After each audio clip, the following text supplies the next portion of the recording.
You know, when we watch Summer Bird work here, it brings to mind, at least to me, an article that was written earlier in the week talking about Summer Bird not getting a hold of the track well, not looking that good over the track. Well, you know, when you watch Summer Bird work here, he looks like he's supposed to look. He looks like a pro here to me, just as he did last week when he worked between races. I like his stride. I like the way he's finishing. I think all systems are go for Summer Bird. Yeah, this is clearly a horse that in his slower paces over the surface is not attractive to the eye, but when he gets into gear like this, he looks very good. He switched to his right lead, and you can see why he likes a distance of ground. He's kind of got that high knee carriage, covers a lot of ground, a big individual, and he finished up nicely here in a decent time, 59-2, the fourth best of 72 workouts here earlier this morning. And you can see there galloping out very, very strongly. And Simon, he did it without being asked in the work. So, you know, you're talking about fourth best in the work. I mean, that's very good. Yeah, what I like about this work is it looked eerily similar to last week's work here with Kent DeZormo aboard, who flew in town to work it. Let's compare the two, Tom Amos, and see which one that you like, or do you evaluate them equally? Well, they're different kind of works. Last week's work was really designed to see if he liked the surface, because there's a lot of talk about him not necessarily liking the surface. That's him on the left. You're looking at him finish. Watching that work where Kent opens his hands right through there and asks him to quicken, which he noticeably does, that to me is a signal of this horse getting over the track well. In today's work, he just kind of went around there and coasted, what I would call a maintenance work. The one thing you can't take away from these two video boxes, though, is that the work on the left was in between races, Todd. The work on the right in morning training hours. So sometimes horses will exert themselves in race-like situations in the afternoon. So one in between races and the one this morning on the track here locally. Summer Bird on schedule for the Classic on Saturday. Then there is the Ladies Classic on Friday. Pre-entries for this race look like the following, and as we said, a very, very deep field, whether Zenyatta ends up here or not, especially when you look at Cocoa Beach in here. Mushka having a good year. Music Note is back into form, and Proviso in that great U.S. debut in the Spinster, unfortunately disqualified, but the 1-2 finishers of the Spinster are here with Mushka and Proviso. Yeah, they certainly are, and Godolphin got two in here with Cocoa Beach and Music Note. A powerful combination for the Godolphin barn. And Godolphin, 14 pre-entries total. And I think both these fillies here, talking about Music Note and Cocoa Beach, who's seen working here, we're just going to show it down the stretch because it was early this morning, as typical Godolphin horses go out very early. Like this work, she hits the ground good. You can see with those white polo bandages around her feet that she switched her leads on cue. She looks nice finishing up here. She does, and you know, she's going to be asked a little bit in this work towards the finish line. I think Cocoa Beach does a good job of quickening. She's keeping a good course, even though she's off the rail. Sometimes exercise riders will do that so they don't go too quick. You put a horse next to the rail, oftentimes that'll get them encouraged to go faster and put them more in a race mode. Cocoa Beach, second in last year's Ladies Classic to Zenyatta. If a Zenyatta move goes to the Men's Classic, maybe it results in Cocoa Beach winning this year. And looking back at the inaugural Ladies' Day, what a perfect day it was here at Oak Tree at Santa Anita. Well, a larger crowd than maybe they had expected. And you can get your tickets now for the 2 championship days of racing, Friday, November 6th, Saturday, November 7th, all available at breederscup.com. Tickets on sale, and don't forget a $10 general admission as well. It is one of the greatest values in all of sports. Friday, November 6th, Saturday, November 7th, the Breeders' Cup World Championships here at Oak Tree at Santa Anita. Another horse who is back trying to win in the same division this year is Fatal Bullet, second in the sprint last year and one of the favorites this year. We'll focus in on his preparations and talk more about Zenyatta. It's all coming up when the Works Breeders' Cup 2009 returns on America's Horse Racing Network, TVG.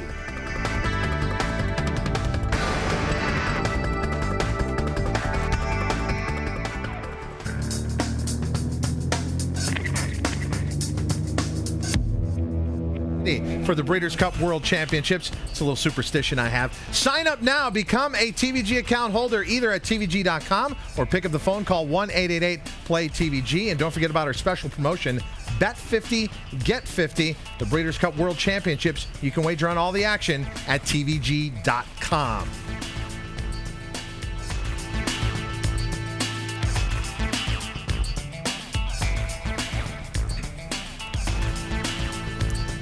Welcome back to the Works Breeders' Cup 2009 on this Halloween. That's a perfect moon for trick-or-treating. And last year, I thought Fatal Bullet was definitely going to be a treat. And when you take a look at the wagering menu here for Breeders' Cup and the 2 championship days, there's plenty of opportunities to take a horse like Fatal Bullet and turn them into a decent payoff with guarantees in the pick 4 and the pick 6 on both days, and very large guarantees on that Saturday, November 7th wagering menu. Let's take a look at the pre-entries for the Sprint. Fatal Bullet in there. Not going to be the favorite, even though he's second to Midnight Loot last year. That certainly is probably going to fall to Sensational. There's no question about Sensational. It's been exactly that in his 7 career starts. He's won 5 of them. He's so accomplished over these synthetic surfaces out here in Southern California. And there's a horse like Costa Freedom trying to make amends for last year. He wasn't seen too often last year. And John Sadler trying to make a statement and bring him back here and get in the winner's circle. Seen a lot of Fatal Bullet workouts today prior to the show. So I'm just hoping the one we're about to see is going to be from this morning. Fatal Bullet preparing for the Sprint over the pro ride here at Oak Tree at Santa Anita. Amir Cedeno aboard, regularly aboard, and Fatal Bullet going 5 furlongs. Yeah, this is him breaking off with the pony. So the pony takes him to the pole, and then Amir Cedeno is going to go about his business. And a sprinter you would typically see working solo, not in company, because they're aggressive types of animal. You don't want to get them in company and doing too much. But one thing you'll notice here is that right rein that is dangling down, and that is a sign that the horse is bearing out. The rider has to apply a pressure to the left rein to keep him in. This is what I'm talking about right here, the right rein, right in here. You can see it dangling, and that is indicative of a horse that is bearing out. The rider has more tension on the left-hand rein there. So let's go ahead and roll the tape, Tom, and it should get markedly worse as you go around the bend, or at least one would think. It should get worse as you go around the bend, and you'll see it when he comes out of the turn. You can see it dangling even more there, right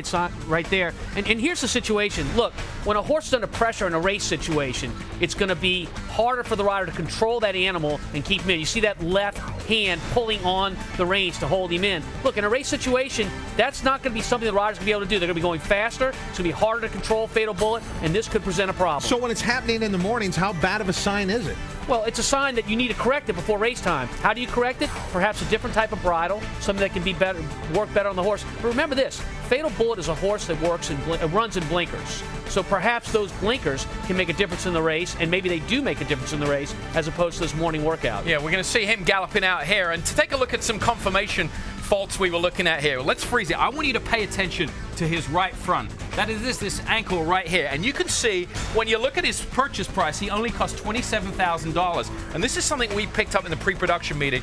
Tom, look how he gallops out, and the actual motion that he flings that right front with. If you're familiar with golf, Jim Furyk's golf swing is like this. It's a figure of 8. It starts square, it makes a big loop, and then when he comes back to the ball, it's square. And that's typically what's happening here with his right front. Well, that's exactly what's happening, but he lands perfectly on that leg. So what did they do? They got a bargain right here for $27,000. You're talking about a horse that's made $1 million. How about $995,000 that's been on the synthetic? Only $3,000 or $4,000 has been on the dirt. In his last 2 dirt starts, he got beat a total of 34 lengths. The synthetic is kinder for Fatal Bullet when he hits the ground, and that's what makes the difference. That's what makes him a great synthetic horse and a bad dirt horse. That's why his record is 0 for 2 on the dirt with $6,000 in earnings, and his record on the synthetic surface is 9 wins from 11 starts, 2 seconds, and nearly $1 million. That's what I love about working with our entire crew. You will learn something on shows like this, because I follow Fatal Bullet a long time, since last year. You just assume, okay, there's synthetic horses, there's dirt horses, but actually there may be some keys, some reasons for that, and you may have just seen it right there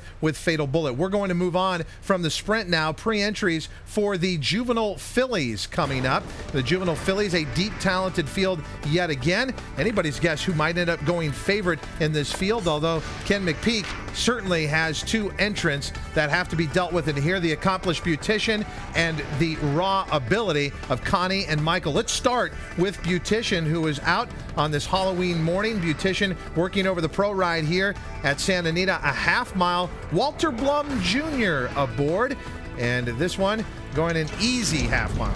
Well, Beautician was one of the co-favorites in the Alcibiades, and she had trouble in that race. Had to check, block, steady. A lot of things that make you say, well, let's see how she came out of that. Is she still doing well as she was before the Alcibiades in a race where she definitely got in trouble and perhaps could have cost her the race? And when you watch her here, that's her, somewhere in there. You can see that she actually hits the ground quite well. This is what we call a maintenance work. Just making sure that she's hitting the ground nicely and the rider won't ask a lot of her. No need to do that. This is a fit mare, ready to go, fit filly, ready to go, and she'll be tough. What you got to remember is when she went into the Alcibiades, Ken McPeak, the trainer, had won that race with Take Charge Lady and a couple of other fillies as well that have run well. And he said this arguably was the best filly that he had brought into the Alcibiades. She did not get a chance to run in that race. She had a travel trip. She had, I think, in encountered a lot of traffic, and for what I see on this work, it didn't take anything out of her.